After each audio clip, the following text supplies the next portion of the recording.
Okay, so I'm here with Jason Oke, and he's going to bring us up to date on what's happened since last night. Right now it's June 25th, Tuesday at about 12 o'clock noon. Well, last night, prior to the events there, I came home around 12 o'clock last night from late snowcraft fishing, eh? Then I jumped on Facebook to say goodnight to all the people that were on 126 there. When I jumped on there, I seen warriors or people needed for their support there and stopping SW1 there from going in to drill. Well, anyways, I went up there to show my support. There was about a bunch of ladies and natives and non-natives standing there blocking the road there. They had a security truck up top, right by the Basver Church there, 116. And there's a road going down, dirt road, eh? About 2 kilometers away. I heard they were just about ready to drill. So I went down there to see for myself firsthand what was down there. There were two big drillers. The drillers there. There were two of them there, and there were a bunch of guys there protecting it, from moving. And there was another security truck there. The security officers weren't being held, but they were there to protect their property. But in the other sense, they were on a private property that they were not even involved in. Like they were not invited on, so they opposed themselves on going onto this property and starting their drilling.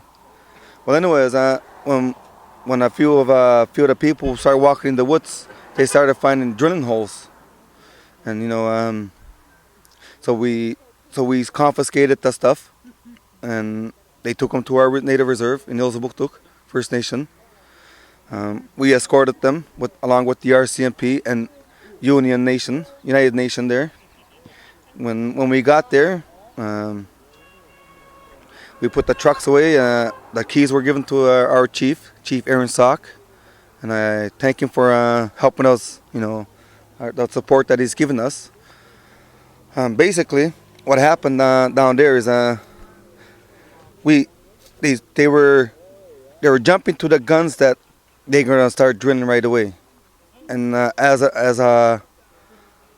how it goes when you're in a private property and you're not allowed, you need consensus to get into the property, which they didn't have. So that's why we confiscated the machines and the trucks, and we made the RCMP escort the security out.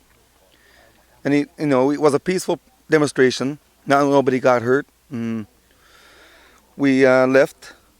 RCMP stayed there and keep on guarding on both sides, and then United Nations was there too, security in. So we all came back to 126. And as you see now, we're still here, and we're still trying to figure out what we're going to do with the machines. Either confiscate them or give them back to Swan. But personally, we should confiscate them, and so that we can sit down and start negotiating Swan to get out of our territory, move out of New Brunswick. It's a beautiful country here. You got water everywhere. Our land that's here. We hunt here, we fish here, we tent here, we camp here, we cook outside. And that's the basic bottom line. That's why we don't want Swan here. And for our prior events last night, it's a big step that we're showing Swan that we don't want them in our province. And right now, they're bringing in these drilling trucks. Now they're working 24 hours. Our next step would be probably just keep on showing our support that we don't want Swan here. But for last night, it's a big step that we did. Confiscating them, and we're going to probably take them to our reserve.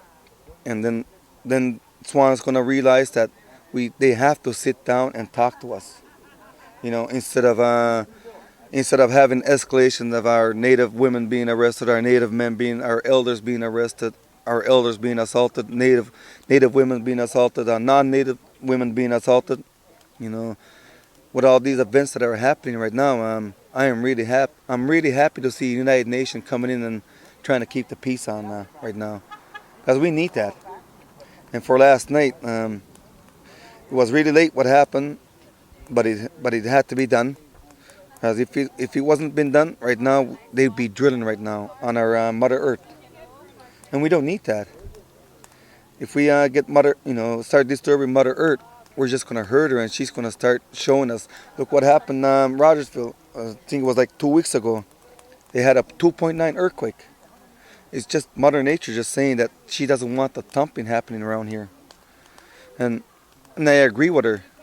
That's why things are starting to happen now. Mother Nature is showing us that she is stronger than the thumpers, and the way she's saying it, that she's bringing us out. And for the events that are going to be happening more, Swan is coming down near our territory even more, and we're just going to be there and support them, and we're gonna stop them again as a peaceful demonstration way. We're not here for violence. We don't want violence, and I'm hoping the RCMP are thinking the same thing. We don't need violence. We don't need any more people getting hurt. Right now, everything should just halt because of what the events that happened last night. Everything should halt, and they should realize that we don't want them in our province. They should move out. That's all I gotta say. Okay, sure.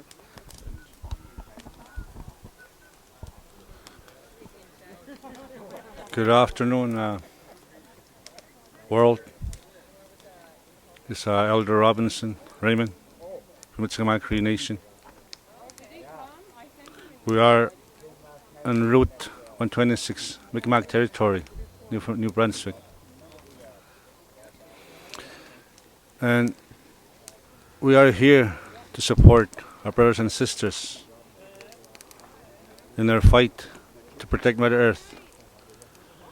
And this is not just a First Nation issue. This is an issue that transcends beyond First Nations, because we all need water, land, and resources.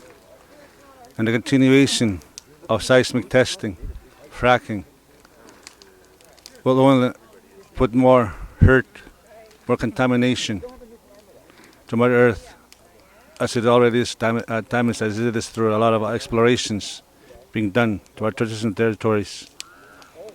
We only have less than 1% of drinkable water worldwide, and it needs to be protected. And a warrior you just heard making a stand. It's a courageous stand, but it's a stand that warrants all of us globally to do what they are doing. They are leaders in protecting and preserving and ensuring that the waters, the lands and resources continue to be sustainable, not polluted, not destroyed. I believe it's only right, no matter what color you are, what race you are, where you come from, that we need to now start working together to ensure that we do protect our waters, our land, and our resources. And this camp that we are here has been here now for 3 weeks. But we will be moving this camp tomorrow to another location.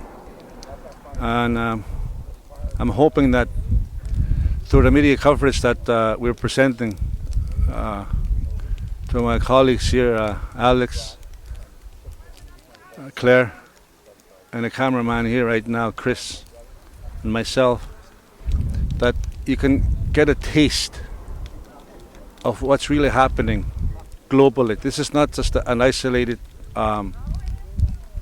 protest. There's protest happening right now worldwide in trying to protect what we can, what is left of our Mother Earth in terms of quality of water, sustainability of our resources, and the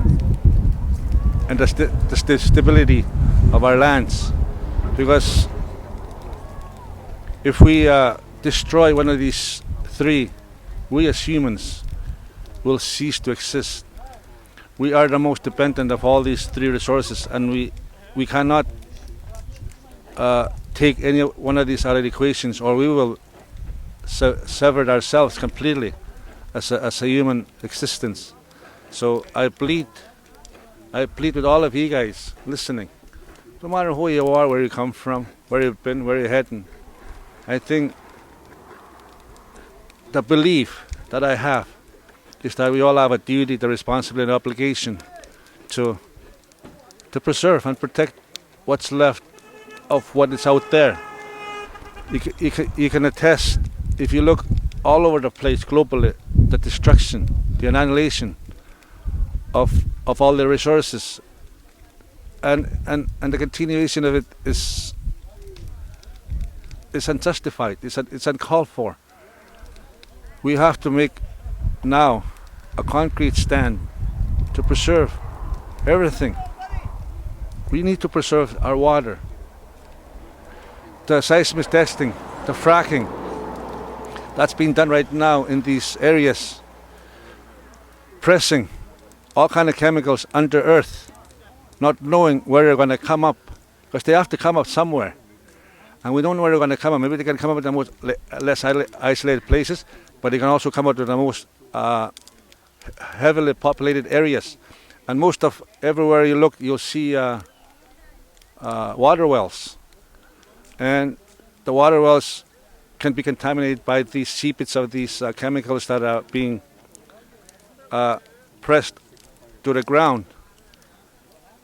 And there's no way you can contain these, because they're fluids. They go wherever they go, and we don't know where the crevices are underneath, and they can flow anywhere, and they can redirect themselves anywhere. And this is what we're trying to ensure it doesn't happen. We're trying to protect your water, your resources, and your lands, because you need them as much as we do. So it is our hope that you will start joining us in our fight. Join our brother that he just heard of what he had to do to ensure that the water and the lands and resources is protected from their traditional territories. You just heard him say why he's doing it, for the preservation. They hunt, they camp, they get their food, their medicine from here. And to contaminate it through the chemicals of pressing through these seismic testing and fracking ain't going to help nothing. It's just going to bring a lot of hurt, a lot of sickness, cancer, and medical issues that we don't even know that's going to transpire and come up as a result if we allow this to happen. So we're going to stay here on Route 126 until such time as the war chief Levi says that we move. He's the head honcho here, and we listen to him. But again, I plead that all of you guys out there to really make a stand. And we already interviewed a number of people from the grassroots level to the political level, and we're going to even interview UN observers. We're going to do our best to bring the stories to you as it unfolds, because I think this is what needs to be done. We need to really tell the story according to what's happening, not according to the edited version of the mainstream media. So I thank you very much for allowing us into your living room or wherever you are. But I want you guys to really seriously think of what's happening. This is a serious issue we are faced with right now. A continuation of destruction and annihilation of our lands, our resources, and waters, and we all need it. And I hope that you guys can show your support in any manner you can. But we want to do it in a passive, resistive way. We don't condone violence, and we will never condone violence. We can do this through proper mediation, and I encourage you guys to remain non-violent in everything that you do out there. Please do not show aggression that will escalate any unwanted confrontation. We don't want our children, our elders, our women, and anybody to get hurt. We can look for a peaceful resolve, and we can do that through proper negotiations with our counterparts and everybody, all the stakeholders. So thank you very much. Again, I stress, please do not act aggressively and do not touch anybody, because we don't want to give them a means for them to start really abusing us. So thank you very much. Again, this is Elder Raymond Robinson. Thank you. Have a good day. Until see you again.